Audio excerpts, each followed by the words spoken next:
Hi everybody, it's Malcolm Jones here for a cup of tea and a chat. Our first one was with Dave Shepherd, our lovely integrity person. Now we have our female equivalent, who is Tori Farran. Now, Tori is known for her amazing energy, lovely, great personality and supportive nature, but we're going to find out a little bit more about her now. So, Tori, welcome. Hi. I know that you're a frontline worker. Firstly, thank you so much for everything you're doing for the community and I know you might think, well, it's only a minor role. It's not a minor role. It's a fantastic role. So thank you ever so much. And how are you coping with it all? Yeah, it's not too bad. It's quite stressful some days. Obviously, you get people that quite clearly shouldn't be there or not doing what they should be doing. Things change every day in retail, every day. You know, we get updates every day on different things we've got to do. We've actually got to physically control people now, if that makes sense. Oh my God, what do you mean you got to control what? Physically? You have to... Well, you know, we have to sort of you can only let so many people in at a time. People can get quite abusive. We have more powers now, basically, is what we can do and what we can't do. Because obviously it is important that the shops are open, but they're not there for people to have a jolly. Right. We're there they're working, risking, being in a public space, and you get some people that come in just for, I don't know, a bar of chocolate, rather than, what you should have. So just in case people don't know, where do you work and what's your role?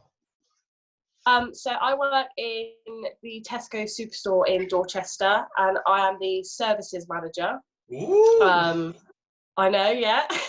So I've got a head count of about 60 people at the moment that I have to look after. So it's the biggest, well, one of the biggest in the store that I have to look after.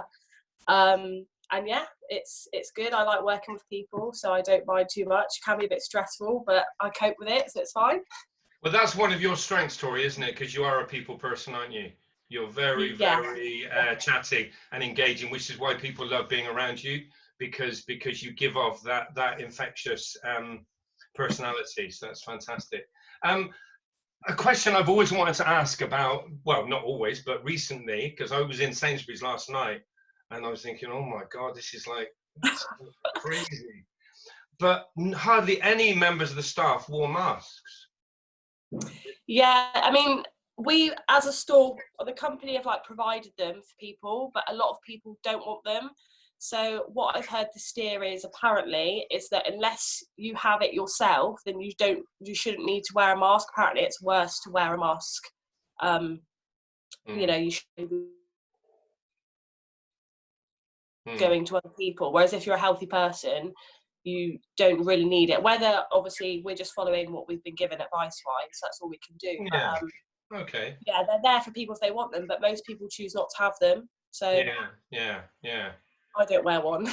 Oh, bless you. And how do you cope? Because that must be quite scary, being involved with people, having to, because you can't, well, I suppose you have to keep that 2 meter distance, but if you were talking about people, and getting physical with them, you can't do that at 2 meter distance. How does that work then?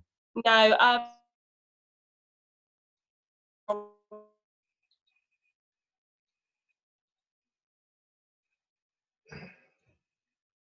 and we just got to use our voice a bit more to communicate with people. So obviously you can't have that close distance anymore.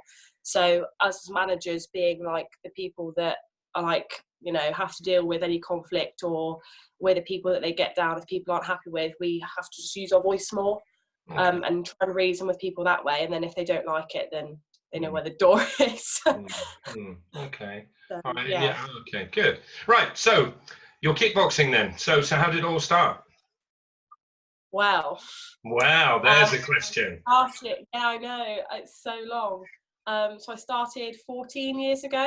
Oh my goodness. With yourself at the age of 10. I want to say, well, the reason actually I did join was because of my lovely mother. So I don't want to use the word fat, but I was a bit chunky. Right. So she wanted to it's some form of exercise that I could engage in that I'd actually enjoy. I liked sport anyway, but I wanted something apart from school on the side to do. So yeah, I think I remember nearly every hall that I've trained at, all the people that I've trained with and met through my whole journey, every grading. It's been an awesome 14 years to be with Integrity. Wow. So what's been the highlight of your career so far, would you say? God, starting teaching. Mm-hmm. Yeah, for me, because when I was younger, I didn't think I had the voice to do it or the confidence. But through getting through every grading, thinking that I couldn't do it, and then passing, and then meeting all these new people and like mastering, I don't know, a sidekick that I couldn't maybe before, just by keep doing it. It's sort of that confidence build up that's helped me to get where I am today. Fantastic, well done. And what other things do you like doing, Tori? Because obviously, you know, you're heavily into your kickboxing, but as a young person, you probably enjoy you can't do it at the moment because we can't go out, but clubbing and all that sort of stuff. So what other interests do you have? Well, God, it's mainly I'm mainly like really into my fitness. I love going out with my friends, anything active. So in the summer, perfect thing for me would be a barbecue with friends, a couple drinks, you know. But not peak training. No. No. No. No. Training's so much fun. So much fun. Yeah. No, okay. So you like that, and gigs and stuff like that, and concerts and yeah, music, going to concerts. I would have loved to have gone to a festival this summer. Obviously not really sure what's going to happen with everything going on at the moment, so that's something I'd like to do maybe next year if I don't get a chance this year. Anything like adventure, camping with friends, you know, having a laugh, anything that's a bit of fun. Good. Ah, so you're a massive role model, Tori, to all the females, all the girls, and all the ladies look up to you massively. First of all, maybe I don't know if you knew that, but that's true. A lot of the females come up to me and say, "Oh, I want to be like Miss Farran. I did some one-to-ones this week with chess and just done one with Sophie, and they all look up to you massively." So how do you feel about that? And do you take that seriously, or you know? Yeah, I take it very seriously. It like proper is like really heartwarming for me, because I guess I always looked up to so many people when I first started out. So there's people that I used to look at and be like, wow, I want to be like them, and not just females, like anybody. And I still am like that. So I look up to yourself, I look up to my mum. I look up to like everyone that I train with. I learn different things every day. But just knowing that people sort of get that from me, like, it's really, really heartwarming, and I don't know, it's just really lovely. So what's your strengths in your kickboxing, and maybe your weaknesses, if you have any? I don't think you have any personally, but what would you say they are? Oh, you're still there. What did you say? Sorry, you froze for a second. Oh, sorry. Yeah, it does keep freezing. Not sure quite why. But what's your strengths and weaknesses? Is that in general, or? Yeah, well, both. Well, I'm still working on my confidence. I'm a lot more confident than I was before. But for me, it's something that I'm constantly working on, you know, trying to do things that maybe I wouldn't usually do. And that way obviously helps me boost my own personal confidence around people and stuff. So how does that work then, Tori? If you're, in your term, maybe lacking a little bit in confidence, how come when you're in front of 30, 40 people doing kickboxing, you're like born to it? I have no idea. It's like flick a switch and I'm like a different person. As soon as I put my kit on, it's like it's like a magical trick. I don't know. As soon as I put that t-shirt on and those trousers, it just comes to me. And I think that's literally just because it's something that I'm so passionate about that it just happens. I can't even explain it myself sometimes. I sort of finish the class and I think, wow, how did I even pull that off? Like, I can identify with that because I'm exactly the same. I mean, I'm nowhere near as confident as you in the social kind of gathering, you know, like you go out with friends and you're clubbing and all that. I can't do that. But you put me in front of 50 people and I'll entertain them until I'm blue in the face. And it is a bit weird. It's like it's like you become somebody else. Yeah, that's like it's like. I do identify with that. Okay, so what about your competitive career? Because you competed when you were younger. Obviously, you still compete now, but you did some proper fights before. Is that something you'd still like to do, or what? It's on my goal achievement list for the rest of this year or next year is to do it, get back into it. I think part of the reason I stopped when I was younger is I enjoyed it a lot. But I maybe didn't take it as seriously as I should have in some respects because I was younger and, you know, there was other things going on. I thought, oh, I can just do like 5 minutes worth of stretching before and not ache after. I'll be absolutely fine. Whereas now I'm getting slightly older. I know I'm not old, but I'd have to take it a lot more seriously with my nutrition, my fitness and all that sort of thing. And it's not really been like, I don't know, it's not really been like top of my priorities at the moment. I've been focusing so much on like teaching and helping other people that I'd like to sort of focus on myself or give myself that bit of extra time. Because my week in and out is, I have a hectic week schedule if I'm on normal life, you know, with work and training and teaching. Yeah, finding some time just for myself to fit that in can be quite difficult. Wow. But yeah, I'd love to achieve that, you know, now I'm a bit older and see what happens really. Never know. All right, so about, well, I can't remember when it was. It was about, what, 5 years ago? 4 years, I can't remember. I don't know what day it is half the time. About being an examiner. I gave you the opportunity to become an examiner, and you took it. I think I had a meeting at the time. I don't think you were at the meeting, actually. I think you would have been maybe 18, 19. And I said to people, I said, oh, she's too young to be an examiner. She's way too young.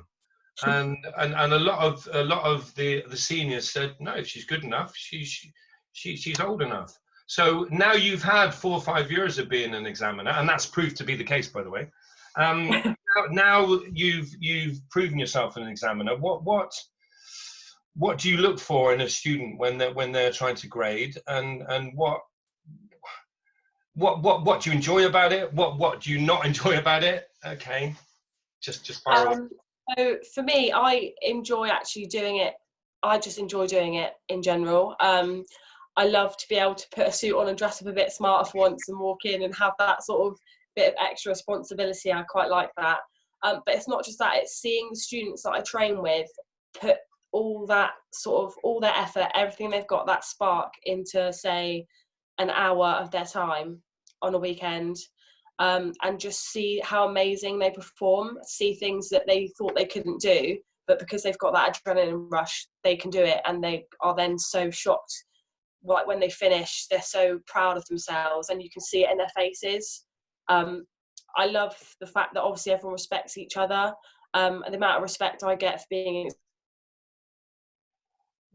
So you froze again there. So if you say that again, you froze again. Nice to see. Yeah, can you just repeat that, Tori? Because you froze a little bit. Oh. So yeah, I think you were you were talking about nice to see people excelling and doing well. Yeah, so it's just really amazing to see their faces when they finish the grading. So, you know, they're all sweaty and knackered, but you can see in their faces that they've done amazing and they're proud of themselves and they've done the best they can. And that's like amazing to see. Amazing to see. Oh, good. Yeah. Good.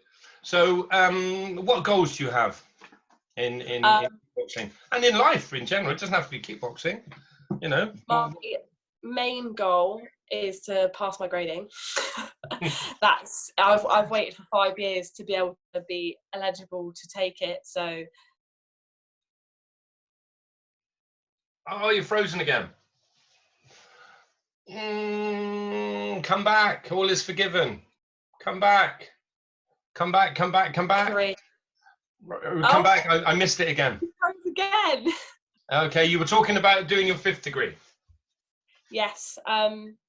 So I've waited 5 years to be able to step on a grading mat myself. So I'm very daunted by that. Literally just stepping on a mat, knowing that it's my turn. That makes 2 of us. It's just sort of like, oh God, okay, it's my turn. You know, I'm sat up usually on the other side of the table, so it's going to be very interesting. And just see where my career goes, really. I mean, obviously, I'm currently a manager at Tesco. I'd like to do something a bit different, whether that's martial arts involved or, you know, half and half. I don't really know yet. I've not quite worked it out. I'm still on the working out phase. Because you've got a great relationship with Sam in Poole, haven't you? With Sam Norris. Come back. Hello. You back again. Come back. Talk to me. You've got a great relationship, you and Sam in Poole. Go down really well. So yes, how does that work for you? So obviously we're starting to teach together a bit more. So I'm letting him sort of take some of the classes for me so I can do a bit of extra training. He's a great teacher. He's going to go really far.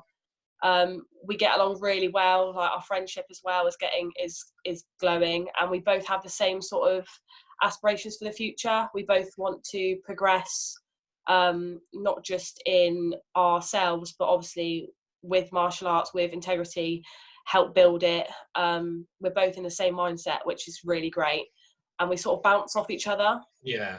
So you say he's a great teacher. What makes a great teacher, do you think? It's just sort of being able to communicate with people well for me. So you need to be a people person. You can't sort of stand at the side and bark orders at people because they won't come back. You need to engage with your students now and then, have a bit of fun, just be yourself and let them see who you are as a person rather than, you know, be a robot.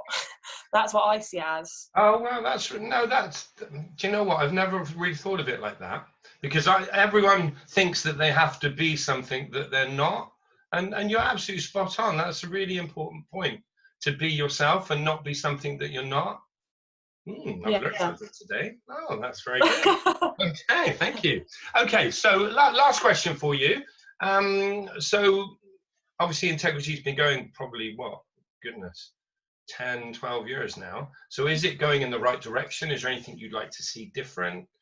What's your thoughts on that? So from being like with Integrity, like from basically like the beginning, it's grown so much. Like it's amazing. Like obviously more classes, more students, more instructors. Obviously you've got Mr. Shepherd and Miss Endersby doing amazingly. Hopefully myself and Sam as well will be able to do the same and get on board with that together. We've got some plans obviously we'd like to go ahead with. I think what's great is we are just ourselves. Like all the instructors are different. We all teach the same style in the same way, but we don't, you know, like I said earlier, we're not robots. People come back for personality and, you know, engage in training. We have some sessions we have fun. We have other sessions we are just like proper hardcore, absolutely going for it. But people come back, I think, for the community side of it, which is the main thing. And I think we could keep that even if we obviously grow and get bigger. I think we can still keep that up. You involve everyone in your decisions of, you know, where it's going and how it takes you, and that's a big thing as well, I think. So yeah, I'm really enjoying being a part of it as well. Oh, bless you. Well, thank you ever so much, Tori. It's great to talk to you. I'm sorry about all the technical difficulties, folks, but I'm sure you got the gist of what Mum's all about. So it was wonderful to talk to you, and thanks for giving up your time. I'll post this up so obviously you can see it, and everyone friends can see it. Yeah, brilliant. Yeah. But no, seriously, thank you ever so much, and hope we can see everybody. Same as I said to Mr. Shepherd when he did his one.